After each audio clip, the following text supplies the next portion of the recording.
Assalamualaikum warahmatullahi wabarakatuh. Alhamdulillah, nahmadullaha wa nasta'inuh wa na'udzu billahi min sururi anfusina wa min sayyiati a'malina.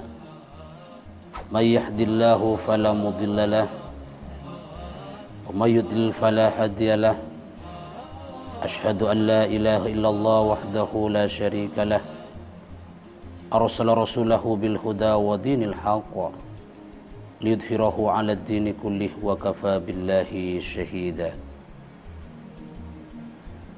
Rabbi shrah li sadri wa yassir li amri wahlul 'uqdatam min lisani yafqahu qawli. Amma ba'du. Saudara-saudara kaum muslimin, kaum muslimat yang dirahmati Allah, alhamdulillah 20 hari tanpa terasa kita menjalankan ibadah puasa, menjalankan ibadah sholat tarawih, melaksanakan tadarus bersama-sama, i'tikaf di masjid kita, dan sedekah kita mudah-mudahan diterima oleh Allah Subhanahu wa taala. Bahkan zakat fitrah yang kita laksanakan ataupun yang akan kita laksanakan akan diterima oleh Allah Subhanahu wa taala.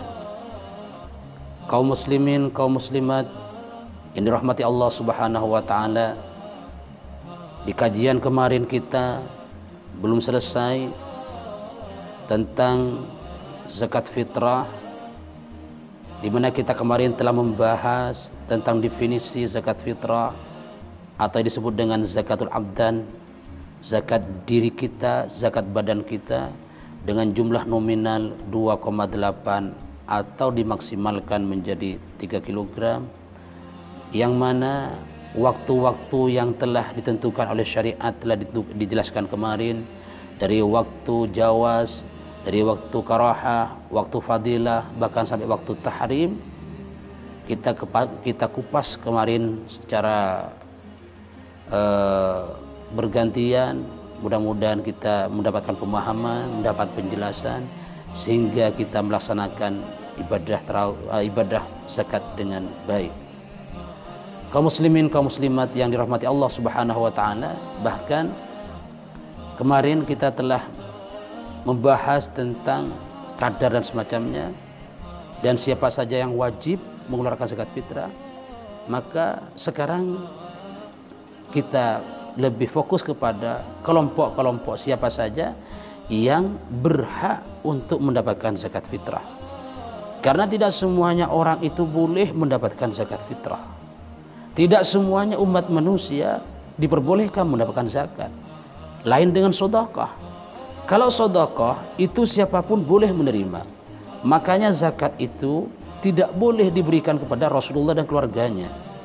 Karena zakat itu adalah merupakan kotoran-kotoran harta, kotoran-kotoran badan kita yang dikeluarkan dan diberikan kepada orang-orang yang berhak mendapatkannya. Jadi kemuliaan Rasulullah dan para sahabatnya sangat tidak pantas ketika menerima zakat.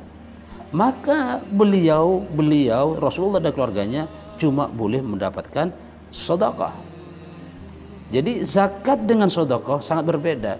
Kalau zakat terkait dengan waktu, terkait dengan jumlah, terkait dengan haul, terkait dengan nisab, nanti disebut dengan zakatul mal. Nanti kita akan kaji dalam konten-konten selanjutnya.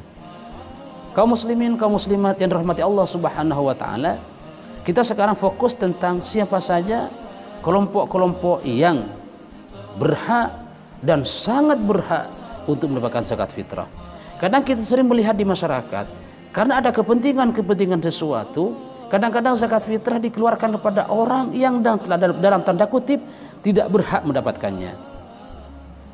Dalam rangka mencari dukungan dikasih zakat fitrah.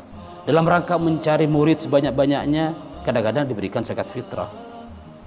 Kaum muslimin, kaum muslimat yang dirahmati Allah Subhanahu wa taala kadang-kadang mencari pencitraan nama kadang-kadang diberi zakat fitrah, walaupun yang menerima kadang-kadang tidak berhak dan sangat tidak layak mendapatkannya. Dan kadang-kadang ini kadang-kadang yang sering terjadi di sekitar kita. Mereka di sekitar kita masih banyak orang-orang yang berhak mendapatkan zakat fitrah, tapi zakatnya dilempar, dipindah ke tempat lain dalam rangka untuk mencari sesuatu. Mencari sesuatu yang dalam tanda kutip yang mohon maaf, secara alasan kurang dibenarkan secara syariat. Kaum muslimin, kaum muslimat yang dirahmati Allah Subhanahu wa taala. Allah Subhanahu wa taala berfirman Al-Qur'an, a'udzubillahi minasyaitonir rajim. Bismillahirrahmanirrahim. Innamas shadaqatu lil fuqara'i wal masakin wal 'amilina 'alaiha wal mu'allafati qulubuhum wa fir riqabi wal warimina wa fi sabilillahi wa ibnis sabil faridatan minallah. Al-ayah. Innamas shadaqatul fuqara, sungguhnya sedekah atau zakat itu peruntukannya dikhususkan yang paling pertama kepada lil fuqara, kepada orang-orang fakir. Siapa fakir itu? Man laisa lahu kasbun wala malun. Jadi orang fakir itu orang yang tidak memiliki harta dan mereka tidak punya pekerjaan. Ataupun kalau dia punya pekerjaan sangat tidak mencukupi kebutuhannya. Contoh, dia sebatang kara, dia tidak bisa bekerja, dia tidak punya sawah, tidak punya pekerjaan, maka dia termasuk kelompoknya fakir, dan itu yang sangat dianjurkan dalam agama. Lebih-lebih mereka sudah sepuh, sudah tua, tidak punya keluarga, sebatang kara, maka dahulukanlah mereka. Jadi pertama yang paling utama adalah al-fakir, man laisa lahu malun wala kasbun, orang-orang yang tidak memiliki harta dan orang-orang yang tidak memiliki pekerjaan. Kaum muslimin, kaum muslimat yang dirahmati Allah Subhanahu wa taala. Yang kedua, innamas shadaqatul lil fuqara wal masakin. Yang kedua, orang miskin. Siapa orang miskin? Man lahu malun wa kasbun wala yukfi'uhu. Jadi orang yang memiliki harta, orang yang memiliki pekerjaan tapi tidak mencukupi kebutuhan sehari-hari. Jadi contoh, dia dalam kebutuhan satu hari dia membutuhkan 100.000, penghasilannya cuma 50.000, maka dia termasuk orang miskin. Maka dia berhak mendapatkan zakat fitrah. Kaum muslimin, kaum muslimat yang dirahmati Allah. Kemudian yang kedua, wal amilin 'alaiha. Amil yaitu panitia yang dibentuk oleh pemerintah. Jadi panitia zakat, penghimpunan zakat yang dibentuk oleh pemerintah yang resmi, oleh sultan. Mereka mendapatkan sebagian dari zakat fitrah. Kemudian wal mu'allafati qulubuhum, orang yang mu'allaf, orang yang baru masuk Islam, yang imannya masih lemah, imannya masih tipis, sehingga mereka perlu dibujuk, dirayu dengan harta, dengan sedekah, sehingga dia merasa terhibur, sehingga merasa senang kepada Islam, bahwa Islam itu sangat dermawan. Jadi mu'allaf, orang yang baru masuk Islam dan hatinya sangat lemah. Tapi kalau sudah mu'allaf, sudah lama dan sudah kaya, ya tidak usah. Ya, orang miskin sudah kaya, tidak usah. Apalagi orang-orang yang pura-pura miskin. Kenapa? Kadang-kadang mindset mentalnya ini yang sering terjadi. Mindset mentalnya orang-orang kita ini kadang-kadang pura-pura miskin ketika ada bantuan. Jadi kalau ada bantuan ngakunya semuanya orang miskin. Kalau ada bantuan semuanya ngaku orang miskin. Bahkan rame-rame mengajukan surat keterangan miskin. Itu kita. Tapi ketika dilihat ternyata banyak orang kaya. Kaum muslimin, kaum muslimat yang dirahmati Allah Subhanahu wa taala. Yang kedua adalah riqab, budak. Jadi sekarang tidak ada perbudakan. Wal gharim, dan juga gharim, orang yang dililit hutang, orang yang banyak hutang. Tapi perlu diingat loh, orang yang banyak hutang, orang yang memilih hutang, tapi hutangnya karena perjuangan agama Allah Subhanahu wa taala. Bukan hutang karena judi atau hutang kalah dalam perjudian. Kalau banyak hutang, kalau urusan maksiat, maka dia tidak berhak mendapatkan zakat fitrah ataupun zakat mal. Jadi gharim adalah orang yang dililit hutang, orang yang banyak hutangnya, orang-orang yang berhutang karena perjuangan li'ila'i kalimatillah sehingga hartanya habis, maka dia berhak mendapatkan zakat. Kaum muslimin, kaum muslimat yang dimuliakan Allah Subhanahu wa taala.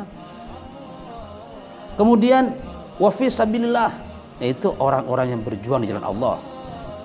Ini definisinya banyak dari ulama tentang definisi sabilillah. Nanti kita akan bahas tentang definisi sabilillah. Tapi kesimpulannya bahwa sabilillah adalah orang-orang yang berjalan, yang berjuang di jalan Allah Subhanahu wa taala, orang-orang yang menegakkan kalimat Allah, orang-orang yang mencari dan berjuang karena Allah Subhanahu wa taala.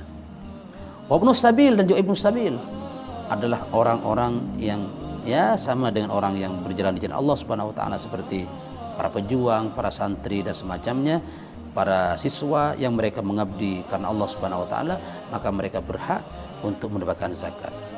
Kaum muslimin, kaum muslimat yang dirahmati Allah Subhanahu wa taala. Kemudian ada beberapa hal yang perlu kita perhatikan, yang perlu menjadi renungan kita bersama.